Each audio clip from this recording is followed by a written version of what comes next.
Salut, on se retrouve aujourd'hui pour une nouvelle vidéo et aujourd'hui je vais vous parler d'un objectif anamorphique à moins de 150 €.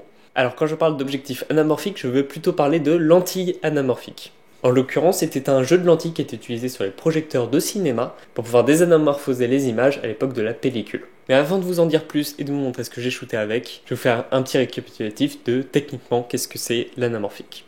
Dans le principe, un objectif anamorphique va venir compresser l'image dans le sens de la largeur. Cette image devra au montage ou à la projection être décompressée pour obtenir un champ de vision plus large. L'intérêt de filmer avec un objectif anamorphique est justement d'obtenir un champ de vision plus large, comme ici où mon 50 mm est 2 fois plus large qu'à l'origine. Le problème des vrais objectifs anamorphiques, c'est que pour la majorité ça coûte un bras. Et donc une des techniques pour avoir une image anamorphique mais avec quelques compromis, c'est d'utiliser une lentille comme celle-ci. J'ai entre les mains le Lomo 35 Nap 3 M80-100. Et je vous assure que c'est pas facile à retenir. Donc c'est un jeu de lentilles anamorphiques de base prévu pour des projecteurs de cinéma qui a un rapport anamorphique de x2. Ça veut dire qu'il va compresser l'image de x2.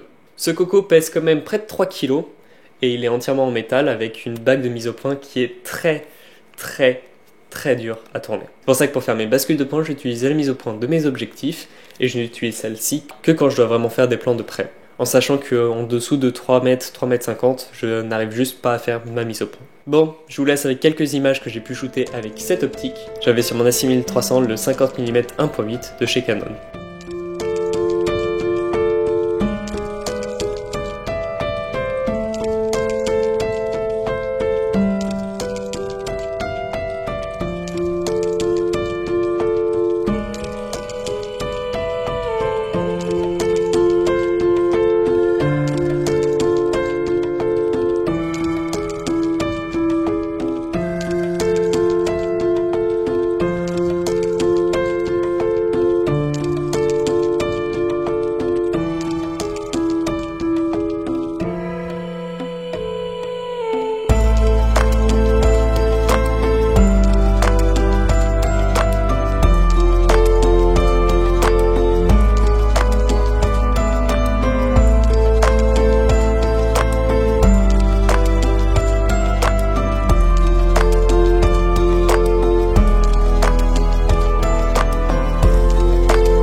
Le seul souci du coup de filmer à travers une lentille anamorphique comme celle-ci, c'est que quand on utilise des objectifs trop larges, on voit les coins de l'optique dans le cadre.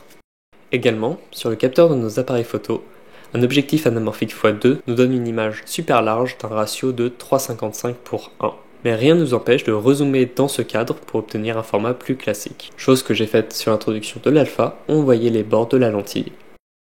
Résultat, j'en pense quoi? Alors personnellement, j'ai acheté cet objectif 130 € avec les frais d'importation. Alors je suis fan des images qui en sortent. Certes, elles manquent beaucoup de piquets et elles sont assez molles, et également le rig est assez compliqué à trimballer, mais je trouve que pour ce prix-là et pouvoir s'essayer à l'anamorphique, c'est vraiment génial.